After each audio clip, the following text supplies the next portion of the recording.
Forspoken is of course published by Square Enix and is currently set for release on the 11th of October 2022, although it is possible that this could be delayed to make way for Final Fantasy XVI this year. However, there has somewhat recently been some gameplay shown that we can glimpse into a fair few details of the game, so in this one we're going to go and round these things up for you guys to keep you up to date and clued in on Forspoken. If you do enjoy this video, make sure to show support by clicking like and subscribing down below, and let us know in the comments, are you more excited for Final Fantasy XVI or for Forspoken? The first thing to talk about is that there are different realms within Forspoken, and in game these different realms are affected by the Break, which is a mythical storm or mist that causes the environment and any life forms within it to be affected and warped or twisted in some way. So every area you go to or different realm will have been affected by the Break in one way or another, and the landscapes and themes of these areas will change based upon how the Break has affected these different areas. Frey, our main character, however, is immune to the Break, and that's why she's kind of the hero in this situation and is going through and using magic to defeat the enemies that have taken over.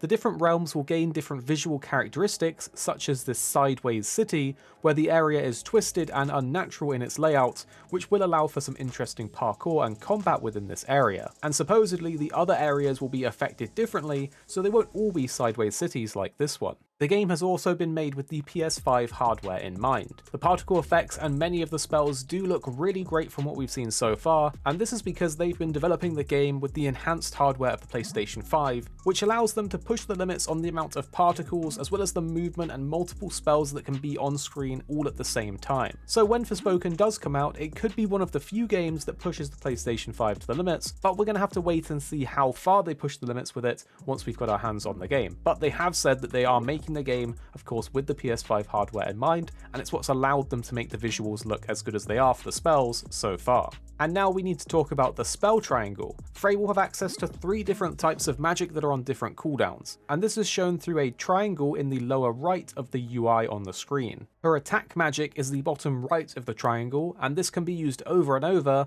as it's essentially her basic attacks. From pausing different sections of the gameplay they've shown, we can actually see a couple of the options that you will have to choose from for this attack slot. First is the cluster bolt, where you fire an arrow which breaks up mid-air and then rains bolts down from the sky to deal damage over a wide area. Next is chain bolt, where you fire an arrow upon charging and another upon release. If both strike the same place, there's bonus damage dealt. And then there's also fan bolt, where you fire a spray of magically linked arrows out in front of you, dealing damage over the entire area they cover. Then going back to the triangle in the lower left is her cooldown based support magic. This has things like summoning minions to help you, spells to buff yourself, or spells that hinder enemies. Again, from pausing the gameplay, we can see some of the spells that are included in this slot. There's Maelstrom, which summons a watery pillar in the designated spot that protects you against ranged attacks. There's Eager, I think that's how you pronounce it, that emits a watery barrier over a wide area that sends enemies flying. There's Oubliette, which is an attack that forms an enormous ball of water in which the enemy becomes trapped, and striking the ball causes a large area of effect damage explosion. There's also Inundation, where you heighten your senses to improve your critical hit rate of your spells. And then going back to the triangle, the top slot is her ultimate move,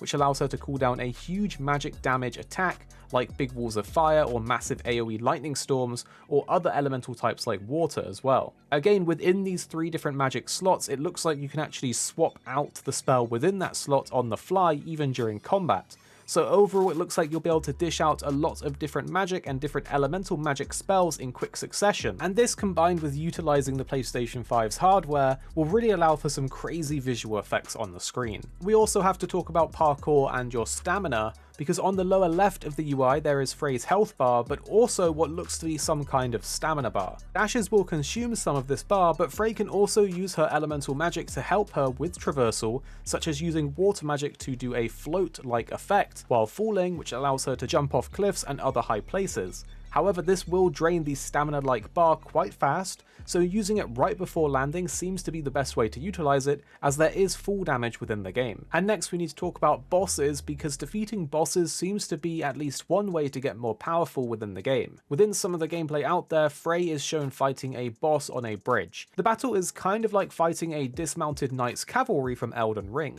However, upon defeating the boss, we can see that there's a new archive entry for it, which appears on screen, which shows the name of the boss as the Pitiless Arbiter, and then a pop-up happens that shows magic +1, stating that Frey's magic powers have increased. It didn't look like there was any kind of level up visual, so I'm assuming that this bonus is from actually defeating the boss, which would mean that you can increase your stats by defeating bosses out in the open world. If you know anything more about Forspoken, let us know in the comments down below, and of course click like down below, as well as subscribe to the channel if you do want to support us and you enjoy these videos. The two videos that you can see on screen now we think are perfect for you, so make sure to click them or at least check them out and let us know what you think of them, but definitely don't miss out by clicking on screen now.